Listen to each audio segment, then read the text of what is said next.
据9月13日来自东突厥散的消息，维吾尔父子伊利哈姆肉孜和百合提尔伊利哈姆被拘留。据悉，伊利哈姆肉孜于2019年4月被捕，他的儿子巴赫提尔伊利哈姆于2019年11月被捕。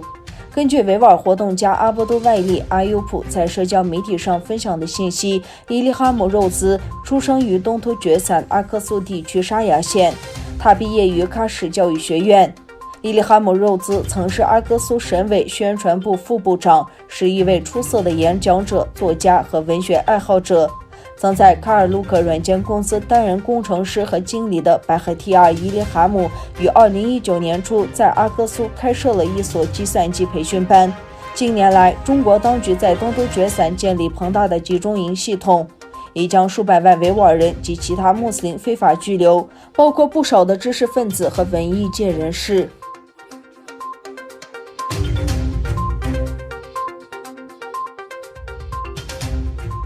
英国议员沙巴纳·马赫默德呼吁英国就破坏维吾尔族穆斯林向中国发起挑战。9月9日，英国议会举行了关于维吾尔人处境的特别小组会议。在会议上，英国国会议员沙巴纳·穆罕默德就维吾尔人的现状发表了令人印象深刻的演讲。沙巴纳女士说：“今天我敦促我们的政府采取有力措施，制止中国政府在其针对东突厥散维吾尔人的种族灭绝。现在这种罪行不应逍遥法外。”沙巴纳女士重申，中国政府正在继续毫无障碍地进行种族灭绝。她批评各国政府在这一问题上的立场很弱。沙巴纳女士在谈到维吾尔集中营的证人的证词时说，超过100万的维吾尔人在集中营中遭到严刑拷打，维吾尔妇女被强迫绝育，维吾尔人生活在严格的监控和压迫之下，并说这些罪行的清单很长，而且很恐怖。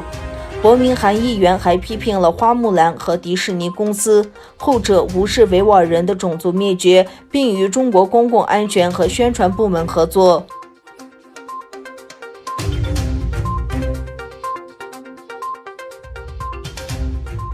中国国防部指责美国是对国际秩序和世界和平最大威胁。中国国防部发言人吴谦昨天在批美国国防部的2020年度中国军事与安全发展报告，他称这是妄议中国国防和军队现代化发展，是对中国的国防开支和政策以及台湾等问题进行无端指责。他并强调，这份报告污蔑中国及中国军队，歪曲中共与中国军队的关系。美方这份评估中国军力发展报告指出，中国正在发展并部署大量先进中程弹道及巡航导弹，配备先进武器的新型攻击潜艇，性能日渐增强的远程防空系统，电子战与网络战攻击能力，先进战斗机以及反太空系统。这份报告还谈到中共的台海战略及北京对台作战方案，列出中国军方对台湾的一系列武力威胁动作。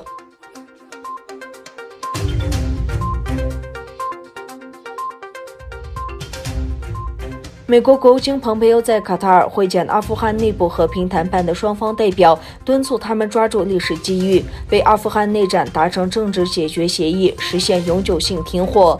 阿富汗政府和塔利班的谈判代表星期六在卡塔尔首都杜哈启动历史性和平谈判，旨在结束近20年的战争。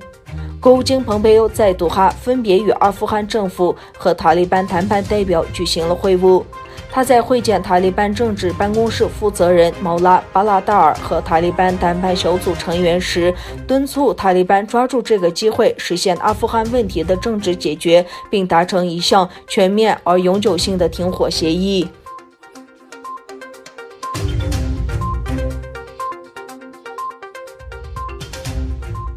伊朗当局昨天表示，已经处决一名在2018年反政府抗议浪潮中杀害一名男子的角力选手，引发国际争议。阿尔卡利是伊朗知名角力选手，还曾赢得全国冠军，但因他参与2018年反政府示威之后遭受酷刑，承认罪行。日前，他遭到伊朗政府处决，引发多个体育组织不满。